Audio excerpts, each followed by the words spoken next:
Video games provide a fun escape from reality, though they're often portrayed as violent, lazy, and a waste of time by some. The debate has raged on for years. So, are there any positive effects? Can video games actually make you smarter? Before we get ahead of ourselves, it's important to note that too much of anything is bad. Even broccoli. Seriously, extremely high doses of broccoli can actually be toxic. Heck, even water toxicity exists. So if you binge and do nothing but play video games, the risks probably outweigh any benefits. In fact, we have an entire video devoted to what would happen if you stopped going outside and the negative effects of sitting, link in the description. Having said that, many studies have actually shown increases in cognitive function after playing video games. One study in particular had participants play Super Mario 64 for 30 minutes a day over 2 months. Afterwards, the brains of these participants saw an increase of gray matter in areas associated with memory, strategic planning, and fine motor skills of the hands compared to those who had not played. These are particularly encouraging results for mental disorders which cause these brain regions to shrink, using video games as a therapy. Surprisingly, action games can also increase attention to detail in individuals. Take a look at the following words on screen and yell out what color the word is as fast as you can. So, green, blue, orange. Okay, now try a bit faster without me.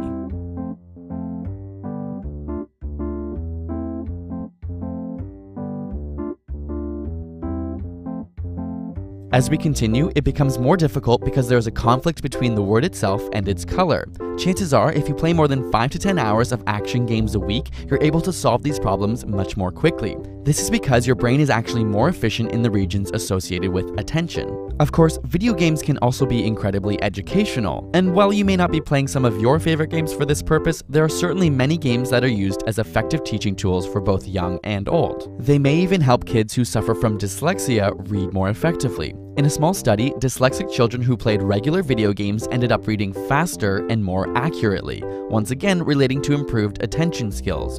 Meanwhile, other studies have found improvements in eyesight. Not only can they see smaller details more clearly, like tiny writing, but they have an easier time differentiating levels of gray. Very practiced action gamers were 58% better at perceiving fine differences in contrast, which is important as this is one of the first things to diminish with age. Even in the elderly, improved memory and focus is seen.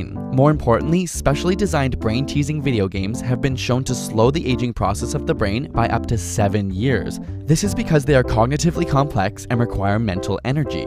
Think you're able to keep track of what's in front of your eyes? Keep an eye on the blue circle here. Eventually, it will turn yellow like all the others. I will then point to a circle and you tell me if it was originally blue. If you knew this ball wasn't blue, then you're a functioning human being. But let's make it harder. Staring at the middle of the screen can help to keep track of the blue circles. Was this circle originally blue? If you said no, you'd be right. One more time, but with 5 blue circles.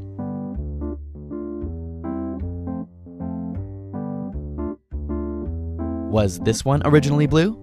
Yep, it was. It turns out the average person can track about 3 to 4 objects, while practiced action gamers can track around 6 to 7. Finally, as technology continues to transform medicine, surgeries are being completed with the insertion of cameras and remote-controlled tools. And these surgeries have very clear parallels to video games with a screen and a controlling device. Not surprisingly, young doctors with previous exposure to video games show fewer errors and faster completion than those without. Of course, all of these skills are only useful if you use them, which you can't if all you do is play video games. So enjoy your downtime and relax with your games in moderation, but get out there and keep your life diverse as well, because that's how you'll win at the game of life. Got a burning question you want answered? Ask it in the comments or on Facebook and Twitter. And if you want the inside scoop on upcoming episode ideas and behind the scenes, check out our personal Instagram and Twitter handles. And subscribe for more weekly science videos.